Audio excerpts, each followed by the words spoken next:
27-28 साल में मेनोपॉज हो जाता है, फिर कब महिलाएं शादी करें, कब बच्चा प्लान करें? जो इसका जो कारण मेनली वो है एनवायरमेंटल इफेक्ट। एनवायरमेंटल इफेक्ट है ये। एनवायरमेंटल इफेक्ट इवन मेल्स में भी semen quality is going down.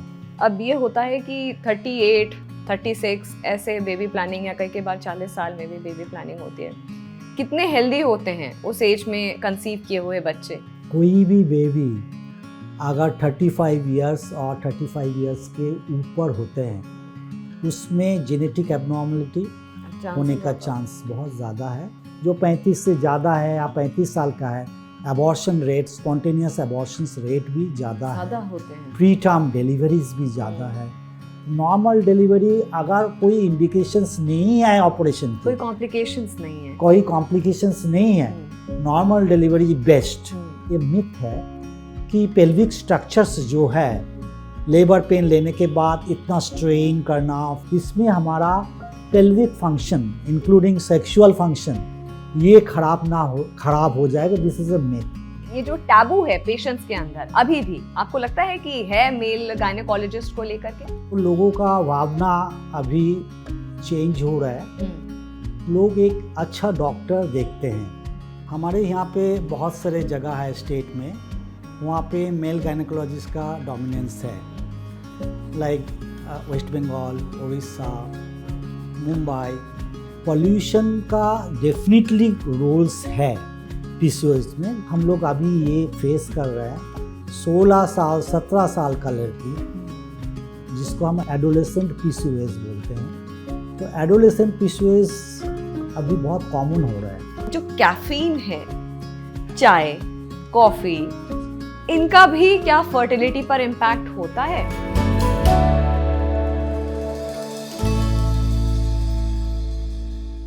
नमस्कार, जागरण मंथन में आप सभी का स्वागत है। मैं हूं स्मृति रस्तोगी और आज हमेशा की तरह हमारे साथ एक और बहुत खास मेहमान है। और आज का जो विषय है, जो टॉपिक हम डिस्कस कर रहे हैं, वो भी बहुत खास है। हमारे साथ हैं डॉक्टर के रॉय, कलोल कुमार रॉय।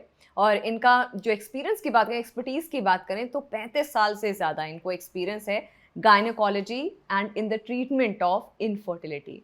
सर, आपका बहुत बहुत स्वागत है। नमस्कार डॉक्टर, गायनेकोलॉजिस्ट के बारे में जब हम बात करते हैं, सबसे पहला जो इमेज हमारे दिमाग में जो आता है, एक फीमेल गायनेकोलॉजिस्ट का आता है। ऐसे में एक मेल गायनेकोलॉजिस्ट को लेकर के कहीं ना कहीं पेशेंट्स के अंदर कंफर्टेबिलिटी की बात करें, पेशेंट्स के पर्सपेक्टिव से बात कर रही हूँ, कहीं ना कहीं एक कंफर्टेबिलिटी की बात या एक समझ की बात कि अच्छा, एक महिला को जो इश्यूज होते हैं एक महिला समझ पाती है बेहतर। ऐसे में ये जो टैबू है पेशेंट्स के अंदर अभी भी, आपको लगता है कि है मेल गायनेकोलॉजिस्ट को लेकर के? देखिए, ये ना आपका रीजन के ऊपर, which region you are actually, उसके ऊपर डिपेंड करता है। हमारे यहाँ पे बहुत सारे जगह है स्टेट में, वहाँ पे मेल गायनेकोलॉजिस्ट का डोमिनेंस है, लाइक वेस्ट बंगाल, उड़ीसा, मुंबई। बट जहाँ ये बात है कि टैबूज़ की बात, कोई कोई स्टेट में अभी भी है जी। और अगर आप मेरे को पूछेंगे कि 10 साल पहले क्या था, 20 साल पहले क्या था, 30 साल पहले क्या था, ये टैबूज़ अभी उतना नहीं है जो मैंने इवन 10 साल पहले देखा था। तो लोगों का भावना अभी चेंज हो रहा है। लोग एक अच्छा डॉक्टर देखते हैं। गायनेकोलॉजिस्ट फीमेल को ही देखते हैं। तो जो पेशेंट्स है उनमें अभी भी टैबूज़ है, पर जब वो देखते हैं कि नहीं, बड़े डॉक्टर हैं। एक चीज़ जो मैं बोलना चाहता हूँ, पेशेंट्स ये देखते हैं कि कितना केयर मिल रहा है और कितना रिजल्ट मिल रहा है। ये लोग ये बॉदर नहीं करते हैं कि कितना नॉलेजेबल है। वो देखते हैं कि इसका रिज़ल्ट अच्छा है, कितना केयर मिलता है। ये दोनों पहलू पे एक्चुअली पेशेंट डिसाइड करते हैं। डॉक्टर साहब, आपने बड़ी बड़ी संस्थानों में भी आप कार्यरत रहे, एम्स में आप कार्यरत रहे हैं।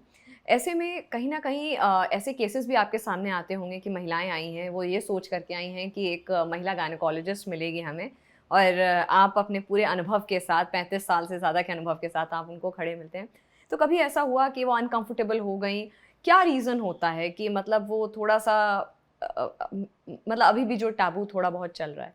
देखिए, जो मरीज़ है, मरीज़ का हमेशा उनका जो परसेप्शन है, उनको रिस्पेक्ट करनी चाहिए।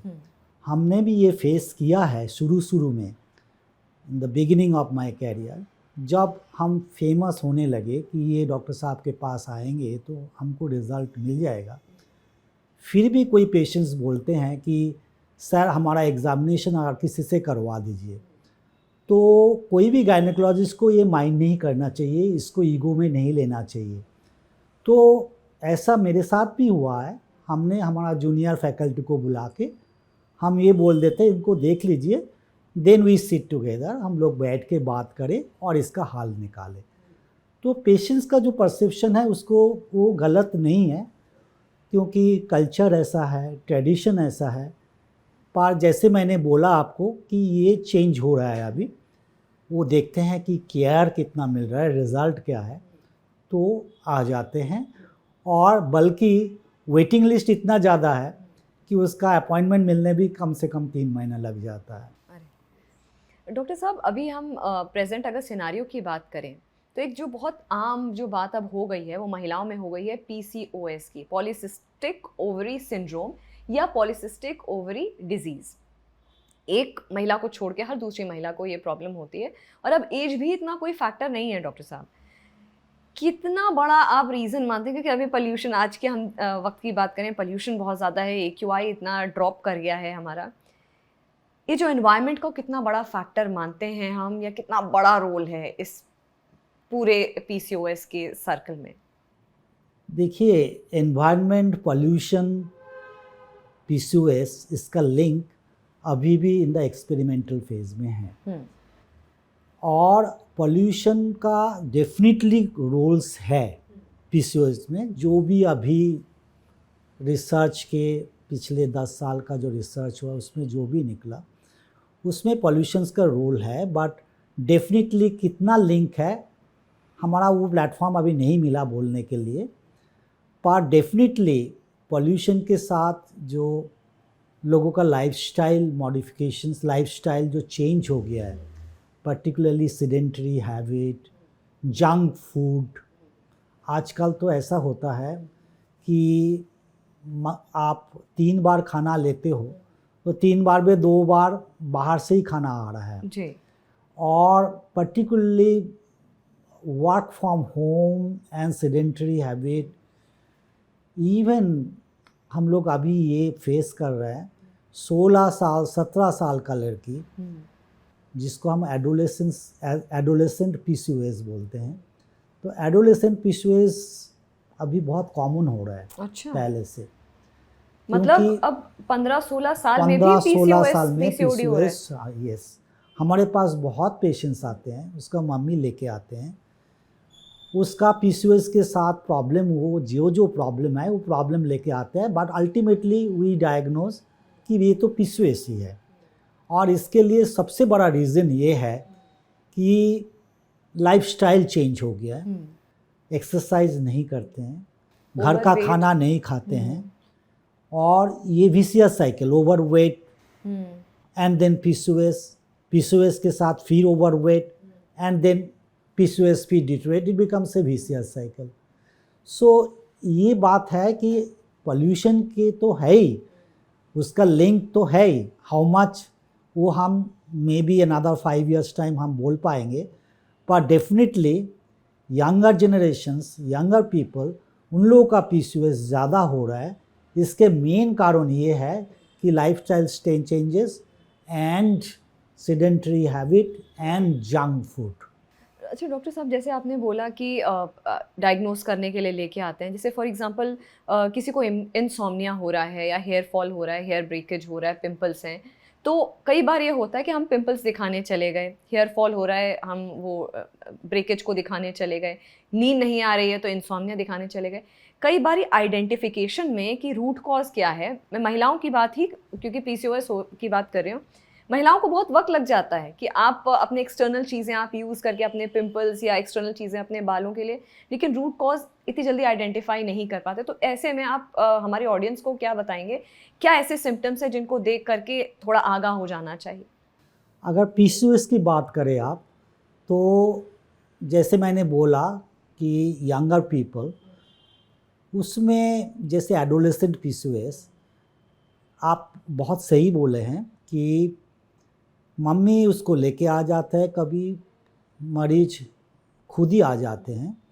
उसका मेन प्रॉब्लम है उसका पिंपल्स, हेयर फॉल और अनवांटेड हेयर ग्रोथ, हार्मोनल जो इम्बैलेंस होता है उसको लेके, क्योंकि उसका समाव एक सोसाइटी में हो जाते हैं तो उसको ख़राब लगता है, क्योंकि उसको सारे बाकी लोग टीज करते हैं और मोटापा हो गया है, पिंपल्स आ रहा है, हेयर फॉल हो रहा है, अननेसेसरी हेयर ग्रोथ हो रहा है चीन पे। तो ये एक सोशल स्टिग्मा है। बिल्कुल। तो ये सोशल स्टिग्मा लेके हमारे पास आते हैं, और इसका जो डायग्नोसिस है विदाउट एनी इन्वेस्टिगेशंस 80-90% डायग्नोसिस देख के हम लोग को पता चल जाता है कि ये पीसीओएस है। आजकल पीसीओएस के लिए इतना बायोकेमिकल डायग्नोसिस की ज़रूरत नहीं होता है। तो ये जो सिम्टम्स है, ये सिम्टम्स कोई भी मरीज को पहले सडनली वेट गेन हो रहा है, बल्कि उसको जेनेटिक नहीं है, पीरियड्स का प्रॉब्लम शुरू हो गया। पीरियड्स का क्या ऐसे साइकिल में डॉक्टर साहब क्या डिस्टर्बेंस होती है? पीरियड्स का डिस्टर्बेंस होता है कि या उसका पहले से ही, जैसे 12 साल उम्र में हमारा यहाँ पे इंडिया में सबका पीरियड्स मेनार्की शुरू हो जाता है जी। उसके बाद उसका पीरियड्स बहुत लंबा टाइम के बाद आता है, जैसे 40 डेज साइकिल, 50 दिन का साइकिल, 60 दिन का साइकिल बहुत इरेगुलर हो जाता है। That's the main problem. तो अगर उसका पीरियड्स ठीक ठाक चल रहा है एंड सडनली वो देखता है अरे मेरा पीरियड्स 30 डेज़ के जगह अभी 40 डेज़ हो गया, 40 डेज़ के तरह जगह अभी 50 डेज़ हो गया, डिले होने लगती है साइकिल बेसिकली। अच्छा, अगर जल्दी हो रहा है वो भी क्या एक जल्दी पीसीओएस में जल्दी नहीं होता है, डिलेड होता है। डिलेड होता है।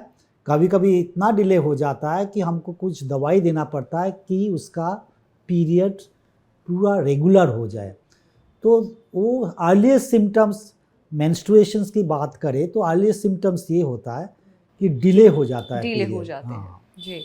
अच्छा डॉक्टर साहब, अब आपने जैसे मेंस्ट्रुअल साइकिल की हम बात कर रहे हैं, आजकल एक और बहुत ज़्यादा इशू जो सामने आ रहा है मेनोपॉज का, अर्ली मेनोपॉज हो रहा है।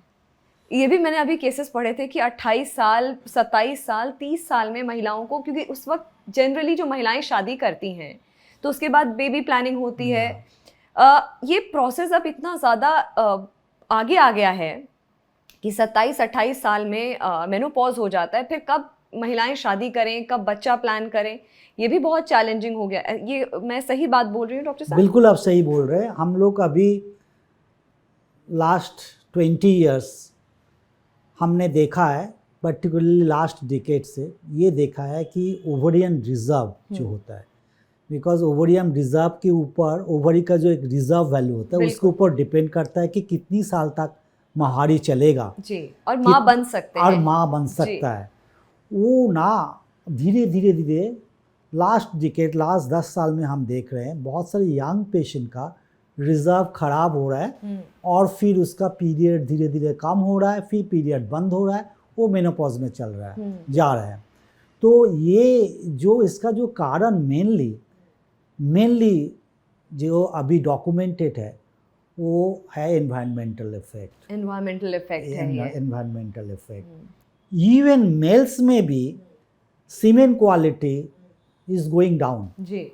These are also environmental effect and global warming बोले, पर्टिकुलरली पॉल्यूशंस। मगर नहीं डॉक्टर, मैं एक चीज़ समझना चाहूँगी डॉक्टर साहब कि जो ओवरी रिजर्व हैं वो एनवायरनमेंट की वजह से वो रिजर्व खत्म होते जा रहे हैं। यस, मतलब एक क्वालिटी भी कहीं ना कहीं डिटेरियोरेट कर रही होगी। जब ऐसे ही 35 साल उम्र के बाद जो जो फॉलिकल बनता है, जो एग बनता है, उसका क्वालिटी धीरे धीरे कम हो जाता है। तो आप सोच लीजिए जिसका ओवरियन रिजर्व 27 साल में धीरे धीरे कम होते जा रहा है, तो उसका भी क्वालिटी, आपने सही बोला है, उसका भी क्वालिटी, एग का क्वालिटी इतना अच्छा नहीं है, और ये बाधा देता है कि वो कैसे कंसीव करे, क्योंकि क्वालिटी, ओवर का क्वालिटी, फॉलिकल का क्वालिटी, एग का क्वालिटी, उसके ऊपर उसका कंसेप्शन डिपेंड करता है। मगर डॉक्टर साहब आजकल, क्योंकि अभी प्रेजेंट सिनारियो की बात करें तो मेट्रो सिटीज़ में अक्सर लोग शादी ही लेट करते हैं। लड़कों की बात करूं तो अब उम्र आ गई है कि 32 से 35 साल, महिलाओं की भी यही उम्र है, फिर बेबी प्लानिंग होते होते अब ये होता है कि 38, 36 ऐसे बेबी प्लानिंग, या कई कई बार 40 साल में भी बेबी प्लानिंग होती है। कितने हेल्दी होते हैं उस एज में कंसीव किए हुए बच्चे? देखिए, ये बहुत बड़ा चैलेंज है, क्योंकि जो डॉक्यूमेंटेड फैक्ट्स है, कोई भी बेबी अगर 35 इयर्स और 35 इयर्स के ऊपर होते हैं, उसमें जेनेटिक एब्नॉर्मलिटी होने का चांस बहुत ज़्यादा है। इसीलिए हम 35 या मोर देन 35 कोई भी कंसेप्शन लेके आते हैं तो हम जेनेटिक डायग्नोसिस करते हैं, बिकॉज हमको पता है कि बेबी में जेनेटिक एब्नॉर्मलिटी हो सकता है। और आजकल मेडिको लीगल ज़माना आ गया, वो आके, पेशेंट आके हमको बोल सकते हैं कि आपने डॉक्टर साहब इसको क्यों नहीं बताया आपने, क्योंकि जब बेबी पैदा हुआ वो डाउन सिंड्रोम लेके पैदा हुआ, उसके लिए तो इतना ट्रेजिडी होगा। सही बात है, क्योंकि डाउन सिंड्रोम बेबी, आप समझ सकते हैं, बहुत चैलेंजिंग हो जाता है, बहुत चैलेंजिंग हो जाता है, बच्चे के खुद के लिए लाइफ बहुत चैलेंजिंग हो जाती है। यस, और जैसे आपने बोला कि ये ना बहुत चैलेंजिंग इसलिए हो रहा है कि एक तो शादी बहुत लेट हो रही है क्योंकि सबको सेटल होना है, दूसरा इवन शादी के बाद भी प्लान नहीं कर सकते हैं, क्योंकि वाइफ कोई जगह है, हस्बैंड कोई जगह है। हम तो उसको मजाक से डिंग सिंड्रोम बोलते हैं, मतलब double income no child, double income no child. So planning अगर सही टाइम पे ना करे, करते करते 34-35 हो गया, तो फिर सिर्फ जेनेटिक एब्नॉर्मलिटी नहीं, बहुत सारे और प्रॉब्लम होता है। जैसे इन लोगों में जो 35 से ज़्यादा है या 35 साल का है, abortion rate, spontaneous abortions rate भी ज़्यादा होते हैं, प्री टर्म डिलीवरीज भी ज़्यादा है, डिलीवरी कॉम्प्लिकेशंस भी ज़्यादा है, सिजेरियन सेक्शन का रेट भी ज़्यादा है। तो ऑल दिस कॉम्प्लिकेशंस ये ज़्यादा है। इसीलिए मैं तो आपके माध्यम से ये बोलेंगे, देखिए साइमल्टेनियसली सब कुछ हो सकता है। बिल्कुल, अगर हम सोचे कि कैरियर बनाएं, फिर अच्छा नौकरी मिले, फिर शादी करे, फिर 2 साल के फिर बच्चा करे, दैट मे बी डेट्रीमेंटल। वो हो सकता है कि उन लोगों के लिए बाद में भुगतना पड़ेगा। जो एग फ्रीजिंग है, ये भी अब एक बहुत ज़्यादा कॉमन एक प्रोसेस होती जा रही है।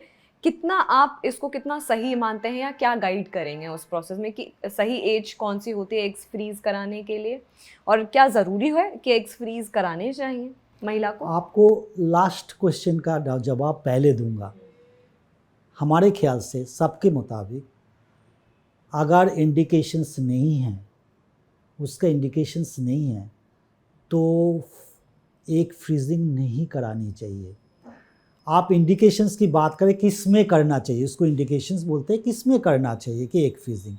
हमको पता है कि इसका क्वालिटी ऑफ एग या इसका धीरे धीरे इसका ओवरियन रिजर्व ख़राब हो रहा है, तो हमको पता है कि इसका अभी शादी नहीं हुई है, तो इसके बाद और हो सकता है ये मेनोपॉज पे चली जाएगी, फिर मुश्किल होगा, तो फिर स्टिमुलेट करके एग लेके फ्रीज कर देना चाहिए।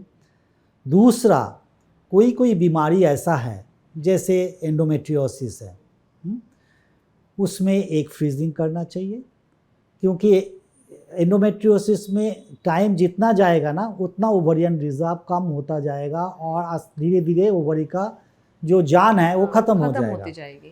तीसरा, हमको पता है कि इस पेशेंट को कोई मैं कैंसर का ट्रीटमेंट किया और इस कैंसर के बाद इसको केमोथेरेपी या सिकाई होगा, रेडियोथेरेपी होगा, फिर तो ओवरी नॉकडाउन हो जाएगा, सही बात। ओवरी का काम बिल्कुल ख़त्म हो जाएगा, जितना जो कुछ भी करे।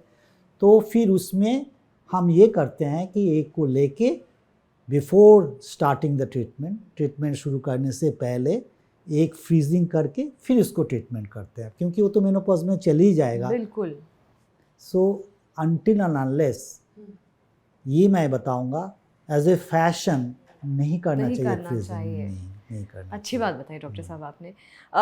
डॉक्टर साहब, एक और जो चीज़ बहुत मुझे लगता है, क्योंकि महिला हूँ तो ये सारे सवाल बड़े नेचुरली ही मुझे आ रहे हैं कि सिजेरियन और नॉर्मल डिलीवरी, क्या चीज़ एक महिला की बॉडी के लिए, कौन सी डिलीवरी महिला की शरीर के लिए और बच्चे के लिए अच्छी होती है? सिजेरियन क्योंकि अमूमन, क्योंकि ये भी कहा जाता है कि कोई अगर जो लेबर पेन है वो नहीं सहना चाहता है तो भाई सिजेरियन के लिए कर लेते हैं, या किसी में कॉम्प्लिकेशंस आ गई हैं तो सिजेरियन करते हैं बेबी के डिलीवरी में। लेकिन अमूमन नॉर्मल डिलीवरी बहुत मुझे लगता है एंशिएंट टाइम से चलती चली आ रही है, क्या कहेंगे आप? देखिए, एंशिएंट टाइम से जो चलते जा रहा है वो सही है, क्योंकि नॉर्मल डिलीवरी होना चाहिए। सिजेरियन सेक्शन अगर ज़रूरत नहीं है, पेशेंट को कहने पर नहीं करना चाहिए। ये भी मैं बता दूं, कभी अभी क्या हो गया, मेडिकल साइंस थोड़ा सा सब अपना अपना कन्वीनियंस भी देखते हैं कि डॉक्टर का कन्वीनियंस का हिसाब से, और चलो सिजेरियन कर देते हैं भैया, 1 घंटा में सब हो गया, मॉनिटर नहीं करना पड़ेगा। ये एक बात है, हम इसमें हेजिटेट नहीं करेंगे, ये होता है। दूसरा, पेशेंट्स सोचते हैं कि नॉर्मल डिलीवरी होगा तो हो सकता है मेरा रिप्रोडक्टिव फंक्शन ख़राब हो जाएगा। अच्छा, ऐसा भी है? हाँ। नहीं डॉक्टर, ये क्या है, मतलब मैं समझना चाहूँगी इसको। ये रूटीनली कोई पेशेंट्स का ऐसा ये मिथ है कि पेल्विक स्ट्रक्चर्स जो है, लेबर पेन लेने के बाद इतना स्ट्रेन करना, फिर वो कुछ एपिसियोटोमी वगैरह देना होता है। जी। इसमें हमारा pelvic function including sexual function ये खराब हो जाएगा। This is a myth. और थर्ड जो आपने बोला, क्या झंझट करना है, पेन क्यों लेना है, पेन लेके क्यों नॉर्मल डिलीवरी करना है, सिजेरियन हो गया ठीक है, हमको तो 2 ही बेबी चाहिए या 1 ही बेबी चाहिए। तो इसीलिए इसका जो सिजेरियन सेक्शन नॉर्मल डिलीवरी का कंपैरिजन में बहुत चीज़ों में ख़राब है। एक तो क्रॉनिक पेल्विक पेन हो सकता है, क्योंकि सिजेरियन सेक्शन सब जगह सेम जैसे नहीं होता है, surgeons are not all same, कभी उसका क्रॉनिक पेल्विक पेन हो गया। दूसरा क्या है, अगर उसको दूसरा बच्चा चाहिए तो पहला सिजेरियन सेक्शन है तो दूसरी बार सिजेरियन सेक्शन की चांस ज़्यादा रहेगा। और एक बहुत कॉमन चीज़ हम देख रहे हैं कि प्लेसेंटा वो एडहेरेंट हो जाता है, मतलब एकदम चिपक जाता है, उसमें इसका रिस्क इवन लाइफ रिस्क हो सकता है, जिसको हम प्लेसेंटा एक्रीटा बोलते हैं, जिसमें लाइफ रिस्क हो सकता है। इतना ब्लीड करेगा ड्यूरिंग डिलीवरी कि लाइफ भी जा सकते हैं। हमने भी ऐसा बहुत सारे केसेस किया जिसमें 26-28 यूनिट ब्लड लगा just to save the patient. तो जो मैसेज देना है कि नॉर्मल डिलीवरी अगर कोई इंडिकेशंस नहीं है ऑपरेशन की, कोई कॉम्प्लिकेशंस नहीं है, नॉर्मल डिलीवरी बेस्ट। अभी बच्चे की बात करें, आप बच्चे की बात भी बोला था, इट इज़ डॉक्यूमेंटेड, ये प्रूफ हो गया। जो नॉर्मल डिलीवरी के बच्चा होता है, सिजेरियन सेक्शन का जो बच्चा होता है, अगर हम 2 आर्म्स ले ले, 100 बच्चा ले ले दोनों आर्म में, फिर the respiratory problem particularly asthmatic problem और बहुत सारे रेस्पिरेटरी प्रॉब्लम है, ये कम होता है नॉर्मल डिलीवरी बच्चे को कंपेयर टू सिजेरियन सेक्शन। इसीलिए नॉर्मल डिलीवरी जहाँ संभव है ये करना चाहिए। अनफॉर्चुनेटली अभी सिजेरियन सेक्शन रेट बहुत ज़्यादा हो गया, बिकॉज ऑफ जो मैंने कारण बताया, इसीलिए ज़्यादा हो गया। WHO से बोलते हैं कि टीचिंग हॉस्पिटल में और टर्शरी केयर हॉस्पिटल में 15% से ज़्यादा सीजन सेक्शन नहीं होना चाहिए। आप दिल्ली में देखिए, बिल्कुल इसमें कंट्रीब्यूशंस डॉक्टर्स के भी है, पेशेंट्स के भी है, जो अननेसेसरी सिजेरियन सेक्शंस हो रहा है। तो दिल्ली में ही देखिए, कोई भी हॉस्पिटल में जाइए 40-50% रेट है, प्राइवेट में जाइए 70-80% हो गया। तो ये एक ना बहुत खतरनाक की दिशा में हम जा रहे हैं कि कॉम्प्लिकेशंस जो होता है सिजेरियन सेक्शन का, वो उसका कोई गुना कॉम्प्लिकेशंस ज़्यादा है नॉर्मल डिलीवरी से। तो ये मिथ को सबको भूलना चाहिए कि नहीं सिजेरियन करवा लेते हैं, नॉर्मल डिलीवरी में हो सकता है हमारा बहुत कॉम्प्लिकेशंस हो जाएगा, नहीं। अच्छा, आफ्टर इफ़ेक्ट्स जो सिजेरियन के होते हैं वो भी डॉक्टर साहब समझना चाहेंगे कि जो सिजेरियन डिलीवरी होने के बाद जो आफ्टर इफ़ेक्ट्स होते हैं या साइड इफ़ेक्ट्स होते हैं। सिजेरियन सेक्शन के बाद जो साइड इफ़ेक्ट्स की आप बात कर रहे हैं, एक्चुअली मैं एक लाइन में इसका जवाब दूंगा। आप कोई नॉर्मल चीज़ को आर्टिफिशियल वे में कर रहे हैं, दैट मीन्स आप पेट काट रहे हैं। तो सर्जिकल इंटरवेंशन जहाँ भी आप करेंगे, जो भी सर्जिकल कॉम्प्लिकेशंस है वो सारे कुछ लागू हो जाएगा इसमें। नॉर्मल डिलीवरी में तो नॉर्मली बेबी बाहर आ रहा है, तो उसमें इसलिए कॉम्प्लिकेशंस बहुत कम हो जाएंगे। डॉक्टर साहब, इसी के साथ मैं एक और बात पूछना चाहूँगी, ये जो मेल इनफर्टिलिटी ये भी बहुत राइज कर रही है, और मुझे पता है आपके पास ऐसे बहुत सारे केसेस आते ही होंगे जिसमें मतलब एक यंग आदमी है, अभी अभी शादी हुई है, और ऐसे तमाम चीज़ें हैं कि अगर बेबी प्लानिंग कर रहा है तो एक चैलेंज है। किस चीज़ का कितना बड़ा इम्पैक्ट आप एक मेल फर्टिलिटी पर मानते हैं? देखिए, हम तो ये बोलते हैं अगर 100 लोग इनफर्टाइल है, उसमें 35 फीमेल फैक्टर होता है, मेल फैक्टर भी 35 होते हैं और 30 कंबाइंड होता है। अच्छा, ठीक है ना, ये स्टैटिस्टिक्स आपको मैं बता रहा हूँ। आप इस 35 में जो प्रॉब्लम हम आप फेस कर रहे हैं अभी, बहुत सारे यंग पेशेंट्स है हमारे पास। तो हर रोज़ 4-5 पेशेंट्स तो ऐसे ही आता है कि यंग पेशेंट में उसका जब हम स्पर्म काउंट देखते हैं, सीमेन एनालिसिस करते हैं, काउंट बिल्कुल कम है। नॉर्मली WHO के हिसाब से 15 मिलियन होना चाहिए, उसका कम है। कोई जगह उसका मोटिलिटी कम है, मोटिलिटी 33% होना चाहिए, मिनिमम 34% होना चाहिए, कम है। आप जैसे मैंने बोला, रिसेंट डाटा बोलते हैं कि semen quality all over the globe कम हो रहा है। और दूसरा प्रॉब्लम हम जो फेस करते हैं कि उसका पोटेंसी के जो दे आर नॉट सारे इम्पोर्टेंट नहीं है, पर some problem in meeting with the wife, मिलने के लिए वो मिल नहीं पाते हैं, हस्बैंड मिल नहीं पाते हैं। तो जो सेकंड कारण है वो मोस्टली साइकोलॉजिकल होता है। उसको काउंसलिंग देने से, कोई दवाई नहीं लेना चाहिए, काउंसलिंग करने से ठीक हो जाता है। किसी का वेरिकोसिल करके एक डिजीज़ होता है जिसमें वेन्स जो जहाँ पे प्रोडक्शंस होता है वहाँ का वेन बहुत ज़्यादा वेरिकोज वेन हो जाता है वहाँ पे, तो उसमें फिर स्पर्म काउंट कम हो जाता है। पर मेनली जो स्पर्म काउंट, मोटिलिटी, मॉर्फोलॉजी जो कम हो रहा है, इसमें भी एनवायरमेंटल इफेक्ट है।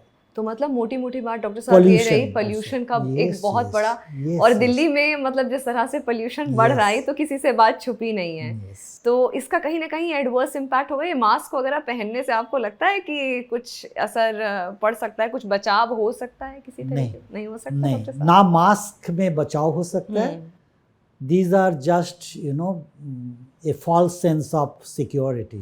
मतलब ये साइकोलॉजिकली अपने आप को ये बताने के लिए कि हमें असर नहीं पड़ रहा है। हमने देखा कि लोग घर पे वो एयर प्यूरिफायर, उसको भी बहुत सारे डिबेट है कि रियली वो वहाँ का ही सर्कुलेट करके फिर वही थ्रो कर रहा है पॉल्यूटेंट्स, तो वो भी डिबेटेबल है। तो अनटिल अनलेस हम लोग इसको कंट्रोल करें, mask, air purifier, not much impact. अच्छा डॉक्टर साहब, एक और चीज़ मैं समझना चाहूँगी कि वैसे तो प्रिडोमिनेंटली ये जो गायनेकोलॉजी है ये एक फीमेल डोमिनेटेड ये एक एरिया है, लेकिन आपने इसको चूज़ किया और मुझे लगता है कि 35 साल से ज़्यादा तो आपको अनुभव की बात कर रही हूँ, उससे जब आपने तैयारी की होगी तो बहुत पहले ये शुरुआत की होगी, जब आपने मन बनाया होगा, मन बनाया था डॉक्टर साहब, तो क्यों आपने ये गायनेकोलॉजी के लिए ही अपना मन बनाया? देखिए, पहले तो डॉक्टर होने का मन बनाया था।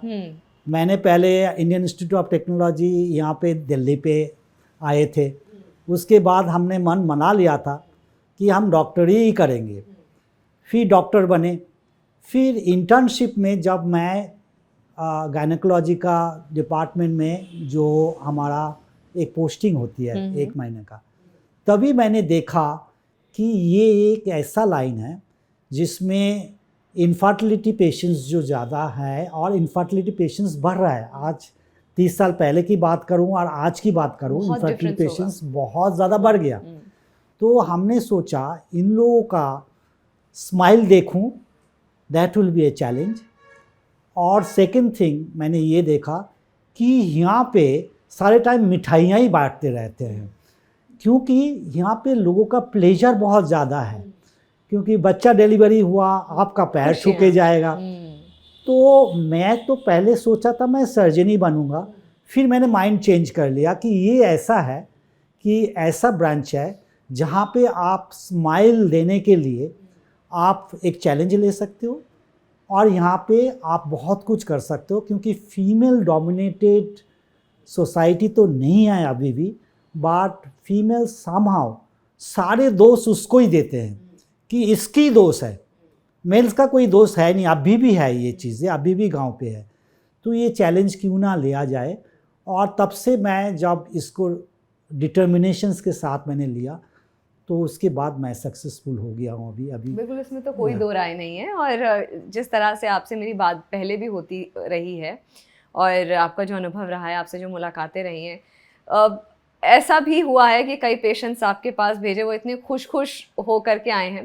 डॉक्टर साहब, लास्ट सवाल एक और जो मेरा रह गया था, मैं आपसे पूछना चाहूँगी कि जो कैफ़ीन है, चाय, कॉफ़ी, इनका भी क्या फर्टिलिटी पर इम्पैक्ट होता है? क्योंकि अमूमन लोग यही कहते हैं अरे ज़्यादा कॉफ़ी नहीं पीनी चाहिए, या डॉक्टर्स कहते हैं हार्मोनल इम्बैलेंस हो जाएगा।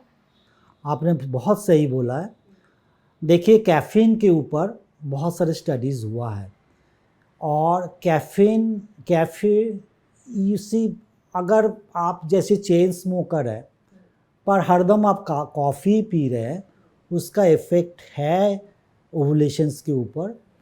जैसे पीसीओएस के पेशेंट होता है, जिससे हम इंस्ट्रक्शंस देते हैं क्या करना चाहिए क्या करना नहीं चाहिए, उसमें एक करना नहीं चाहिए कि आप caffeine smoking, if she is a smoker, फिर ये सब बिल्कुल बंद कर दीजिए।